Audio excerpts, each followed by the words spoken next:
মেয়ের জন্মদিনের এই পায়েসটা যতবার যে খেয়েছে আমাকে জিজ্ঞেস করে পায়েসটা এত ভালো খেতে হয় কী করে। তো বন্ধুরা চলুন আজকে আপনাদের আমি সেই রেসিপিটা শেয়ার করব যেটা আমি জন্মদিনে স্পেশাল করে বানিয়ে থাকি। তো দেখুন এখানে আমি এক মুঠো আর একটু বেশি গোবিন্দভোগ চাল নিয়ে সেটা ভিজিয়ে রেখে দিয়েছিলাম 15-20 মিনিট, তারপর জল ঝরিয়ে নিয়েছি। এবার 1 চামচ মতন চাল আমি মিক্সার গ্রাইন্ডার জারে তুলে নিলাম। এবার আমি বাকি চালটার মধ্যে একটু ঘি মাখিয়ে রাখবো। এই ঘিটা মাখালে কি হবে, যখন দুধের মধ্যে চালটা দেবেন তখন কিন্তু বাটির তলায় রেগে যাবে না আর সুন্দর একটা গন্ধও বেরোবে। তো বন্ধুরা কেমন আছেন সবাই? আশা করি আপনারা ভালো আছেন, সুস্থ আছেন। মীনাক্ষীর নতুন একটি রেসিপিতে আপনাদের সবাইকে স্বাগত। আমি কিছু ড্রাই ফ্রুটস নিয়ে নিচ্ছি।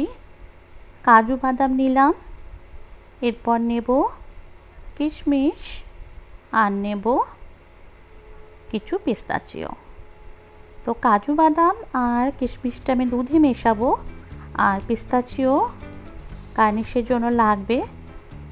বন্ধুরা চ্যানেলে নতুন হয়ে থাকলে অবশ্যই চ্যানেলটা সাবস্ক্রাইব করে বেল আইকনটা প্রেস করে দেবেন, আর লাইক কমেন্ট শেয়ার করে পাশে থাকার অনুরোধ রইল। তো এবার মেইন রেসিপিতে ফিরে যাই, চলুন।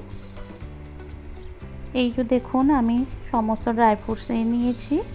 এবার আমি গ্যাসে বসিয়ে দেবো যে পাত্রে আমি পায়েসটা বানাবো সেটা। তো যখনই পায়েস বানাবেন তখন পাত্রটার মধ্যে অল্প একটু জল আগে দিয়ে নেবেন, তাহলে পাত্রের তলায় দুধটা কখনো পুড়ে যাবে না আর লেগে যাবে না। তো আমি দিয়ে দিলাম 1/2 লিটার দুধ। আমি এখানে 1/2 লিটার দুধের পায়েস করছি, আপনারা আপনাদের দরকার মতন দুধ নিয়ে নেবেন। দিয়ে দিলাম একটা তেজপাতা। এবার আমি ওখান থেকে 2 হাতা দুধ তুলে নিলাম, যে চালটা নিয়েছিলাম মিক্সার গ্রাইন্ডার জারে ওর ভেতর, কারণ ওটা আমাকে এবার একটু পেস্ট করে নিতে হবে। এবার দুধটা ফুটতে দিয়েছি একদম লো মিডিয়াম ফ্লেমে। কিছুক্ষণ ফুটে দুধটা ঘন হয়ে আসবে, তখন আমি অ্যাড করব যে চালটা ঘি মাখিয়ে রেখেছিলাম সেইটা। দেখুন দুধটা অনেকটা কমে আসার পর চালটা দিয়ে দিচ্ছি। একটু হাতা নিয়ে এবার মিশিয়ে দেবো চালটা, না হলে তো তলায় লেগে থাকবে। ব্যাস মিশিয়ে দিলাম, ফুটতে থাকবে এবার। এরপর আমি দিয়ে দিলাম কাজু বাদাম আর কিশমিশটা। দেখুন অনেকটা ফুটে যাওয়ার পর, মানে 80% যখন চালটা গলে আসবে তখন ওই যে চালটা আমি পেস্ট করে নিয়েছি দুধের সাথে ওটাকে এবার মিশিয়ে দিলাম। এতে কি হয় জানেন, খুব ভালো একটা কনসিস্টেন্সি আছে পায়েসে, মানে একদম ক্ষীরের মতন খেতে হয়। এটাই হচ্ছে টিপস। আর এই যে তেজপাতাটা তুলে ফেলে দিলাম, এটা বড় বিরক্ত করে। মানুষের ক্যারেক্টারও তো ঠিক এইরকম, তাই না? দরকার মিটে গেলেই ঠিক এরকম তেজপাতার মতন উঠিয়ে ফেলে দেয়। তো তেজপাতার কাজও তাই, দরকার মিটে গেলেই আমরা ওটাকে তুলে ফেলে দিই। দিয়ে দিলাম 2টো এলাচ ফাটিয়ে নিয়ে। তো এবার এটাকে ফুটে এসছে অনেকক্ষণ। নামানোর আগে মিশিয়ে দিচ্ছি কনডেন্সড মিল্ক।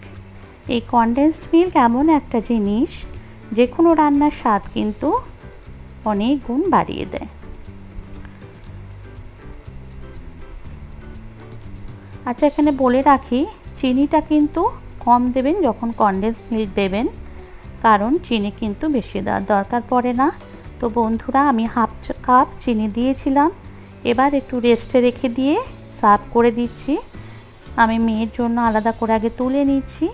তুলে নেওয়ার পর মিশিয়ে দিলাম আমার পিস্তাচিও, যেটা আমি কুচিয়ে রেখে দিয়েছিলাম। তো বন্ধুরা কত সুন্দর হয়েছে দেখতে পাচ্ছেন। তো বন্ধুরা আজ তাহলে রাখি, দেখা হবে নতুন কোনো রেসিপিতে। ততক্ষণ ভালো থাকবে, সুস্থ থাকবেন। Bye bye, bye bye everyone. Thank you for watching my video.